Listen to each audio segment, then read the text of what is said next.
Y should I justify a house party? Mukesh Khanna ji, आपको क्यों लगता है कि जस्टिफाई करना चाहिए? क्योंकि आज सोशल मीडिया पर टॉप ट्रेंड कर रहा था कि इन लोगों को अपनी सफाई देनी चाहिए। क्या सीजर्स वाइफ शुड बी एबो ऑल डाउट्स, ये कहा गया था शेक्सपियर के एक नाटक में। क्या वाकई जो लोग समाज में एक आइकन है, जिनको देखते हुए लोग कपड़े बदल देते हैं, टूथपेस्ट बदल देते हैं, ब्रश बदल देते हैं, ये इतना इन्फ्लुएंस करते हैं, इनको पूछते हैं, घरों में इनको फोटो लगाते हैं, तो इसको क्या हश हश करके छुपा दिया जाए या क्लेरिफिकेशन बनता है अब इस विवाद के बाद? और खास तौर पर जब जांच की मांग एनसीबी तक मनजिंदर सिंह सिरसा जी ने पहुंचा दी है। दीपक जी, इससे पहले मैं कुछ कहूँ, मैं एक चीज़ को मैं क्लैरिफाई करना चाहता हूँ। कल मैं आपके चैनल पर आया था, आपके चैनल पर मेरे पास कम टाइम था, मैंने लेकिन काफ़ी बोला मैंने। आपने मेरी बात को ऐसे पेश किया, दिन भर से पेश कर रहे हैं कि मुकेश खन्ना ने बहुत गंभीर आरोप लगा दिए हैं करण जौहर पर। मैं आपको बता दूं, मैंने कोई आरोप नहीं लगाए थे। मैं होता कौन हूं आरोप लगाने वाला? मैंने आज तक ड्रग्स, सुनिए मेरी बात को, मैं बोल रहा हूं, मेरी बात मुझे पूरी करने दीजिए। क्योंकि आपके चैनल में दिन भर ये डिस्कशन हो रहा है कि मुकेश खन्ना ने मुहिम छेड़ दी है करण जौहर के खिलाफ। मैंने कल सिर्फ यही सजेस्ट किया था कि एक पार्टी हुई थी जिसमें लोगों को शक हुआ था। मैंने भी कहा था कि भाई ऐसा एंगल अगर है तो मत दिखाई इंडस्ट्री को। आपने कल मेरी बात को, मैं दिन भर मैं ये कर सुन रहा हूं कि भाई मुकेश खन्ना ने गंभीर आरोप लगाए। एक तो पहली बात है कि इसमें से किसी एक्टर को मैं नई जिंदगी में मिल चुका हूं। जितने एक्टर दिखाए मैं जिंदगी में नहीं मिला हूं उनसे, करण जौहर से भी नहीं मिला हूं। मैंने कभी ड्रग्स की शक्ल नहीं देखी। मैं आरोप लगाने वाला कौन?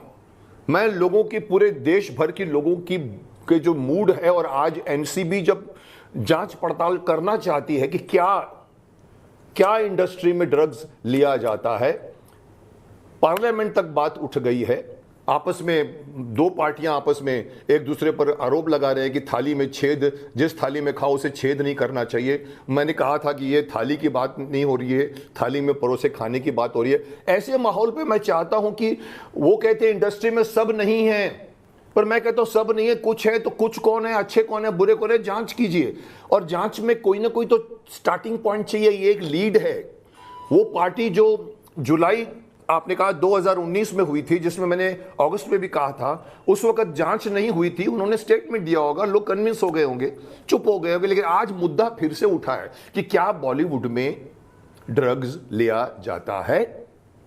अब कहां से शुरू करेंगे? एनसीबी को कुछ न कुछ तो लीड चाहिए। तो मैंने कल आपको लीड दिया। मैंने कहा वो पार्टी जिसके बारे में एक और चैनल पे मैंने देखा, उन्होंने भी पूरी की पूरी वीडियो को 10 बार दिखाया। देखिए इनके चेहरे, देखिए इनका वो, देखिए वहां क्या पड़ा है, देखिए वो क्या कर रहा है। तो इसकी जांच होनी चाहिए। मैंने कहा होनी चाहिए जांच, तो सब चीज की होनी चाहिए। और जो आदमी जांच से मना करता है उसके दिल में काला है, उसकी दाल काली है पूरी की पूरी। जांच करने दीजिए आपको। और ये आपके हित में है, इंडस्ट्री के हित में है। इंडस्ट्री अगर ड्रग लेगी और फिल्में बनाएगी तो ऐसी वाहियात फिल्में बनेगी जो अब बन रही हैं। आपको कलुषित होगा, आपका शरीर खत्म हो जाएगा। मैं तो चाहता हूं कि इंडस्ट्री से, क्या पूरे इंडिया से ड्रग्स को हटना चाहिए। ये शराब नहीं है जो लोग चीयर्स करते हैं, पीते हैं, सबको मालूम है पीते हैं, हमारे इंडस्ट्री में सब पीते हैं, मुझे मालूम है, पर किसी को उसके ऊपर ऑब्जेक्शन नहीं है। वो एक वे ऑफ लाइफ है।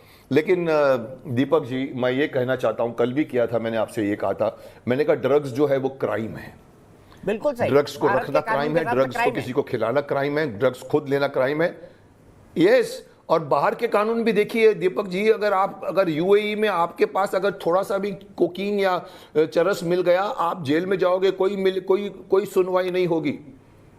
बाहर के मुल्कों में भी इसको बहुत सीरियसली लिया जाता है। माफ करना, मैं इंडस्ट्री में 40 साल से हूं, मुझे इंडस्ट्री के खिलाफ बोलना चाहिए कि नहीं बोलना चाहिए? आज पार्लियामेंट से कहा गया है कि जिस थाली में खाओ उससे छेद मत करो। अरे भाई, हम थाली में अगर आप जहर परोसोगे तो उसके फिर आप बोलना तो पड़ेगा ना। बिल्कुल सही, बिल्कुल सही। मैं एक बात क्लैरिफाई मैं ये बोल रहा हूं कि अच्छा है, इंडस्ट्री अच्छी है। बिल्कुल बिल्कुल सही कहा। और हम जी बताइए कतई बॉलीवुड पर सवाल नहीं उठा रहे हैं। अगर बॉलीवुड के तालाब में कुछ मछलियां गंदी हैं और अगर देश में एक आवाज उठी है और उनका सोशल स्टेटस इतना बड़ा है, सोशल स्टेटस इतना बड़ा है, वो अपना पेस्ट बदलते हैं, लाखों लोग उनके एडवर्टाइजमेंट को देख के पेस्ट बदल देते हैं। वो जो कपड़े पहनते हैं, लाखों करोड़ों लोग उनके कपड़ों को फॉलो करते हैं। वो फैशन का ट्रेंड बनता है। वो क्या खाते हैं लोग, वो ब्रांड है, ब्रांड जी जी, ब्रांड है। और फिटनेस का कितने सारे लोग प्रमोशन करते हैं, इसमें कई स्टार होंगे जो शानदार फिटनेस का प्रमोशन करते होंगे और सबकी अच्छी बॉडी है। सिरसा जी जुड़ गए, मैं एक सवाल सिरसा जी से लूंगा। इसीलिए मैंने उस वीडियो में एक बात मेरी सुन लीजिए, इसीलिए मैंने अपने उस वीडियो में ये बात कही थी। मैंने कहा था कि बॉलीवुड का ये रूप आप दुनिया को मत दिखाइए। दुनिया आपको हीरो मानती है, आइकॉन मानती है, इमेज देखती है। अगर आप ऐसा रूप दिखाओगे कि देखो हमारे घर में ऐसी पार्टी हुई, मैंने उसका विरोध किया था। अब वो क्या था क्या नहीं था वो जांच का विषय है। सही बात है, सही बात है। आरोप नहीं लगा रहा हूं दीपक जी, आप बिल्कुल, मैंने कहीं आरोप शब्द का चैनल पे ये मत कहिए कि मुकेश खन्ना ने गंभीर आरोप लगाए हैं। मैंने कहीं अपनी स्टोरी में आरोप शब्द पूरे दिन आपके चैनल पे चल रहा है। अगर होगा तो मैं उसको करेक्ट करूंगा सर। आपके चैनल पे लिखा रहा है, यूट्यूब पे लिखा पड़ा गंभीर आरोप। आप यूट्यूब से डिलीट करवाइए। मुकेश खन्ना ने गंभीर आरोप नहीं लगाया। जो वर्ड किया है उसमें एक भी वर्ड में परिवर्तन नहीं होगा, ये मेरी आपकी गारंटी है, ये मेरी गारंटी है। आपने सिर्फ ये कहा है कि ये जो तस्वीरें हैं इनके बारे में एक जांच होनी चाहिए जब देश में एक नई बहस शुरू हुई है, दैट्स ऑल। इसमें किसी पर कोई आरोप नहीं है, इसमें किसी पर कोई आरोप नहीं है। और आपकी बात 100% सच है।